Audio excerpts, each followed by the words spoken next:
السلام علیکم ورحمۃ اللہ وبرکاتہ۔ میرے پیارے دوستو، نجاست خفیفہ کیا ہے؟ جن جانوروں کا گوشت حلال ہے جیسے گائے، بیل، بھینس، بکری، اونٹ وغیرہ، ان کا پیشاب نیز گھوڑے کا پیشاب، اور جس پرندہ کا گوشت حرام ہے خواہ شکاری ہو یا نہیں، جیسے کوا، چیل، شکرا، باز، اس کی بیٹ نجاست خفیفہ ہے۔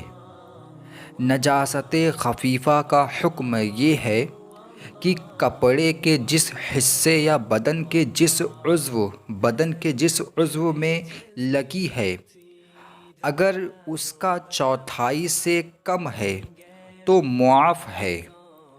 مثلاً جیسے کہ آستین میں نجاست خفیفہ لگی ہوئی ہے، تو اگر آستین کی چوتھائی سے کم ہے، یا دامن میں لگی ہے تو دامن کی چوتھائی سے کم ہے، یا اسی طرح ہاتھ میں لگی ہے تو ہاتھ کی چوتھائی سے کم ہے، تو معاف ہے، یعنی اس صورت میں پڑھی گئی نماز ہو جائے گی۔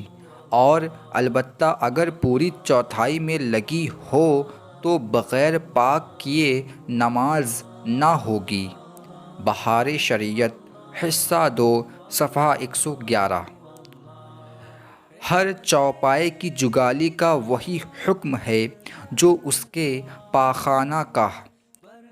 حیوانات کا اپنے چارے کو معدے میں سے نکال کر منہ میں دوبارہ چبانا جگالی کہلاتا ہے۔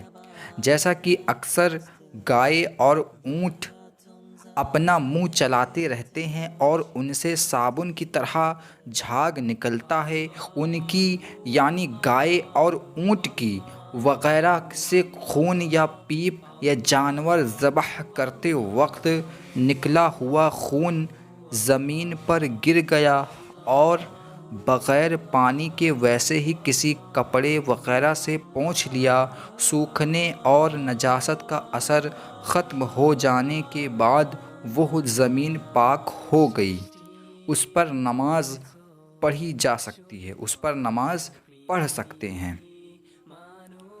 جو زمین گوبر سے لیسی یا لیپی گئی اگرچہ وہ سوکھ جائے پھر بھی عین اس زمین پر نماز جائز نہیں، البتہ ایسی زمین جو گوبر سے لیسی یا لیپی گئی ہو، اس کے سوکھ جانے کے بعد اس پر کوئی موٹا کپڑا بچھا کر نماز پڑھی تو نماز درست ہے، یعنی نماز ہو جائے گی۔ بہار شریعت حصہ 2 صفحہ 126۔